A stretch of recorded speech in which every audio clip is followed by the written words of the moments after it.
அந்நாட்களில் பாபிலோனில் யோவாக்கிம் என்னும் ஒருவர் வாழ்ந்து வந்தார். அவர் சூசன்னாவை மணந்தார். சூசன்னா கில்க்கியாவின் மகள்.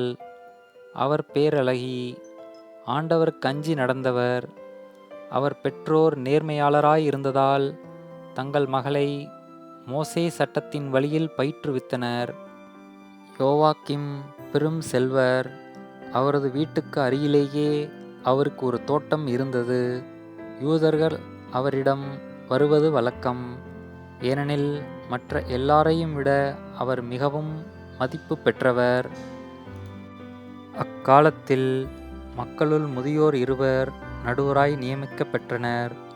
இவர்களைப் பற்றியே ஆண்டவர், நடுவர்களாய் இருந்தும் மக்களை வழிநடத்த வேண்டிய மூப்பர்கள் வாயிலாக பாபிலோனினின்று ஒழுக்கக்கேடு வந்துற்றது என்று சொல்லியிருந்தார். இவர்கள் யோவாக்கிம் வீட்டில் நெடுநேரம் இருப்பது வழக்கம். வழக்குடையோர் அனைவரும் இவர்களை அணுகுவதுண்டு. நண்பகல் வேளையில் மக்கள் சென்றபின் சூசன்னா தம் கணவரின் தோட்டத்திற்குள் சென்று உலாவுவார். அவர் நாள்தோறும் அங்கு சென்று உலாவுவதைப் பார்த்து வந்த அந்த முதியோர் இருவரும் அவரை காமுறத் தொடங்கினர். இதனால் அவர்கள் தங்கள் மனதை தகாத வழியில் செலவிட்டார்கள். விண்ணக இறைவனை நினையாதவாறும் நீதி தீர்ப்புகளை கருதாதவாறும் அவர்கள் நெறி மாறிச் சென்றார்கள். அதற்கு ஏற்றதொரு நாளை அவர்கள் எதிர்நோக்கி இருந்தார்கள். ஒரு நாள் சூசன்னா வழக்கம்போல் 2 பணிப்பெண்களோடு மட்டும் தோட்டத்தினுள் நுழைந்து குளிக்க விரும்பினார். ஏனெனில் அன்று வெயில் கடுமையாக இருந்தது. அந்த முதியோர் இருவரைத் தவிர வேறு யாரும் அங்கு இல்லை. அவர்களோ ஒளிந்திருந்து சூசன்னாவை கவனித்து கொண்டிருந்தார்கள். சூசன்னா பணிப்பெண்களிடம், நான் குளிக்க எண்ணெயும் நறுமண பொருள்களும் கொண்டு வாருங்கள், பிறகு தோட்டத்தின் வாயில்களை மூடிவிடுங்கள் என்று சொன்னார். பணிப்பெண்கள் வெளியேறியதும் முதியோர் இருவரும் எழுந்து சூசன்னாவிடம் ஓடோடிச் சென்றனர். அவரை நோக்கி, இதோ தோட்டத்தின் வாயில்கள் மூடப்பட்டுள்ளன, யாரும் நம்மை பார்க்க முடியாது, நாங்கள் உன்மேல் வேட்கை கொண்டுள்ளோம். எனவே நீ எங்களுக்கு இணங்கி எங்களோடு படு, இல்லாவிடில் ஓர் இளைஞன் உன்னோடு இருந்தான் என்றும் அதற்காகவே நீ பணிப்பெண்களை வெளியே அனுப்பிவிட்டாய் என்றும் உனக்கு எதிராக நாங்கள் சான்று கூறுவோம் என்றார்கள். சூசன்னா பெருமூச்சு விட்டு, நான் பெரும் சிக்கலில் மாட்டிக்கொண்டேன். நான் உங்களுக்கு இணங்கினால் எனக்கு கிடைப்பது சாவு, இணங்காவிட்டால் நான் உங்களிடமிருந்து தப்ப முடியாது. ஆனால் ஆண்டவர் முன்னிலையில் பாவம் செய்வதை விட அதை செய்யாமல் உங்களிடம் மாட்டிக்கொள்வதே மேல் என்றார். பின் சூசன்னா உரத்த குரலில் கத்தினார். உடனே முதியோர் இருவரும் அவருக்கு எதிராக கூச்சலிட்டனர். அவர்களுள் ஒருவர் ஓடிப்போய் தோட்டக் கதவுகளை திறந்தார். தோட்டத்தில் கூச்சல் கேட்டதும் சூசன்னாவுக்கு என்ன நிகழ்ந்ததோ என்று அறிய அவர் வீட்டில் இருந்தோர் ஓரக்கதவு வழியே ஓடி வந்தனர். ஆனால் முதியோர் தங்கள் கட்டுக்கதையை சொன்னபொழுது பணியாளர் பெரிதும் நாணம் கொண்டனர். ஏனெனில் சூசன்னாவை பற்றி இது போன்ற எதையும் அவர்கள் இதற்கு முன் கேள்விப்பட்டதில்லை. மறுநாள் சூசன்னாவுடைய கணவர் யோவாக்கிம் வீட்டில் மக்கள் திரண்டு வந்தார்கள். சூசன்னாவை கொல்லும் தீய நோக்குடன் அந்த முதியோர் இருவரும் சேர்ந்து வந்திருந்தனர். அவர்கள் மக்கள் முன்னிலையில் கில்க்கியா மகளும் யோவாக்கிம் மனைவியுமான சூசன்னாவை இங்கு அழைத்து வருமாறு ஆள் அனுப்புங்கள் என்று கட்டளையிட்டார்கள். உடனே அவரை அழைத்து வர ஆள் அனுப்பினர். சூசன்னா வந்தார். அவரோடு அவருடைய பெற்றோர், பிள்ளைகள், உறவினர் எல்லோரும் வந்தனர். அவருடைய உற்றார் உறவினரும் அவரை பார்த்தவர் அனைவருமே அழுது கொண்டிருந்தார்கள்.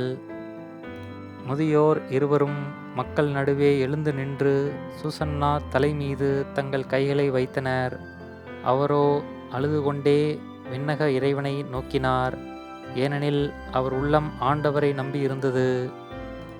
அப்பொழுது முதியோர் பின்வருமாறு கூறினர். நாங்கள் தோட்டத்தில் தனியாக உலாவிக் கொண்டிருந்த பொழுது இவள் 2 பணிப்பெண்களோடு உள்ளே வந்தாள். தோட்டத்து வாயில்களை மூடிய பின் பணிப்பெண்களை வெளியே அனுப்பிவிட்டாள். பின்னர் அங்கே ஒளிந்து கொண்டிருந்த ஓர் இளைஞன் இவளிடம் வந்து இவளோடு படுத்தான். நாங்களோ தோட்டத்தின் ஒரு மூலையில் இருந்தோம். இந்த நெறிகெட்ட செயலை கண்டதும் அவர்களிடம் ஓடிச் சென்றோம். அவர்கள் சேர்ந்திருந்ததை பார்த்தோம். ஆனால் அந்த இளைஞனை எங்களால் பிடிக்க முடியவில்லை. ஏனெனில் அவன் எங்களை விட வலிமை மிக்கவன். எனவே அவன் கதவை திறந்து வெளியே ஓடிவிட்டான். நாங்கள் இவளை பிடித்து அந்த இளைஞன் யார் என்று கேட்டோம். இவளோ எங்களுக்கு மறுமொழி கூற மறுத்துவிட்டாள். இவற்றுக்கு நாங்களே சாட்சி. அவர்கள் மக்களுள் மூப்பர்களாகவும் நடுவர்களாகவும் இருந்ததால் மக்கள் கூட்டம் அவர்கள் சொன்னதை நம்பி சூசன்னாவுக்கு சாவு தீர்ப்பிட்டது. அப்பொழுது சூசன்னா உரத்த குரலில் கதறி, என்றுமுள்ள இறைவா, மறைவானவற்றை நீர் அறிகிறீர். நிகழும் முன்பே எல்லாம் உமக்கு தெரியும். இவர்கள் எனக்கு எதிராக பொய் சான்று சொல்லியுள்ளனர் என்பதும் உமக்கு தெரியும். இவர்கள் என் மீது சாட்டிய குற்றம் எதுவும் நான் செய்யதறியேன். ஆயினும் இதோ நான் சாக வேண்டியிருக்கிறதே என்று சொன்னார். ஆண்டவர் சூசன்னாவுடைய கூக்குரலுக்கு செவிசாய்த்தார். கொல்லப்படுமாறு அவர் நடத்திச் செல்லப்பட்ட பொழுது தானியேல் என்னும் பெயருடைய இளைஞரிடம் தூய ஆவியை கடவுள் தூண்டிவிட்டார். தானியேல் உரத்த குரலில், இவருடைய இரத்த பலியில் எனக்கு பங்கில்லை என்று கத்தினார். மக்கள் அனைவரும் அவர்பால் திரும்பி, நீர் என்ன சொல்கிறீர் என்று வினவினர். அவரோ அவர்கள் நடுவே நின்று கொண்டு பின்வருமாறு சொன்னார். இஸ்ரேல் மக்களே, வழக்கை ஆராயாமலும் உண்மையை அறிந்து கொள்ளாமலும் இஸ்ரேல் மகள் ஒருத்தியை திருப்பிடத் துணிந்து விட்டீர்களே. அந்த அளவுக்கு நீங்கள் அறிவிலிகளா? நீதி வழங்கும் இடத்திற்கு திரும்பி போங்கள். இம்மனிதர்கள் இவருக்கு எதிராக பொய் சான்று சொல்லி இருக்கிறார்கள் என்றார். எனவே மக்கள் எல்லோரும் விரைவாக திரும்பி வந்தார்கள். மற்ற மூப்பர்கள் தானியேலிடம், நீர் வந்து எங்கள் நடுவே அமர்ந்து எங்களுக்கு விரிவாய் விளக்கக் காட்டும். ஏனெனில் மூப்பருக்குரிய சிறப்பை கடவுள் உமக்களித்துள்ளார் என்று வேண்டிக் கொண்டார்கள். அப்பொழுது தானியேல், இவர்களை தனித்தனியே பிரித்து தொலையில் வையுங்கள், நான் இவர்களை வினவுவேன் என்றார். எனவே அவர்கள் இருவரையும் தனித்தனியே பிரித்து வைத்தார்கள். அப்பொழுது தானியேல் அவர்களுள் ஒருவரை அழைத்து, தீச்செயலில் விளைந்தவனே, நீ முன்பு செய்த பாவங்கள் இப்பொழுது வெளியாகிவிட்டன. மாசற்றவர்களையும் நீதிமான்களையும் சாவுக்கு உள்ளாக்காதே என்று ஆண்டவர் சொல்லியிருந்தும் நீ முறைகேடாக தீர்ப்பு வழங்கி மாசற்றவர்களை தண்டித்து குற்றவாளிகளை விடுவித்துள்ளாய். இதோ, நீ உண்மையிலேயே சூசன்னாவை பார்த்திருந்தால் எந்த மரத்தடியில் அவர்கள் கூடியிருக்க கண்டாய் சொல் என்று கேட்டார். அதற்கு அவர், விலா மரத்தடியில் என்றார். அதற்கு தானியேல், நீ நன்றாக பொய் சொல்கிறாய்.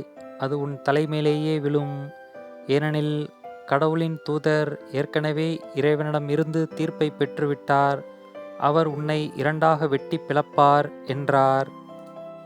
பின் அவரை அனுப்பிவிட்டு மற்றவரை தம்மிடம் அழைத்து வருமாறு பணித்தார். அவரை நோக்கி, நீ யூதாவுக்கல்ல, கானானுக்கு பிறந்தவன். அழகு உன்னை மயக்கிவிட்டது, காமம் உன்னை நெறி தவறச் செய்து விட்டது. நீங்கள் இருவரும் இஸ்ரேல் மகளிரை இவ்வாறே நடத்தி வந்திருக்கிறீர்கள். அவர்களும் அச்சத்தால் உங்களுக்கு இணங்கி வந்திருக்கிறார்கள். ஆனால் யூதாவின் மகளாகிய இவரால் உங்கள் தீச்செயலை பொறுத்து கொள்ள முடியவில்லை. இதோ, எந்த மரத்தடியில் சேர்ந்திருக்கும் பொழுது நீ இவர்களை பிடித்தாய் சொல் என்றார். அவரோ, கருவாலி மரத்தடியில் என்றார். தானியேல் அவரிடம், நீயும் நன்றாக பொய் சொல்கிறாய். அது உன் தலைமேலேயே விழும். ஏனெனில் உன்னை 2 கூறாக வெட்டவும் இவ்வாறு உங்கள் இருவரையும் அழித்தொழிக்கவும் கடவுளின் தூதர் வாளுடன் காத்து கொண்டிருக்கிறார் என்றார். உடனே மக்கள் கூட்டம் முழுவதும் உரத்த குரல் எழுப்பி தம்மில் நம்பிக்கை வைப்போருக்கு மீட்பளிக்கும் கடவுளை போற்றியது. அவர்கள் அந்த முதியோர் இருவருக்கும் எதிராக எழுந்தார்கள். ஏனெனில் அவர்கள் பொய் சான்று சொன்னதை அவர்கள் வாய்மொழியாகவே தானியேல் மெய்ப்பித்திருந்தார். அம்முதியோர் பிறர்க்கு செய்ய இருந்த தீங்கை அவர்களுக்கே மக்கள் செய்தார்கள். மோசே சட்டப்படி அவர்களை கொன்றார்கள். இவ்வாறு மாசற்ற சூசன்னா அன்று காப்பாற்றப்பட்டார். இது ஆண்டவரின் அருள்வாக்கு. இறைவா, உமக்கு நன்றி.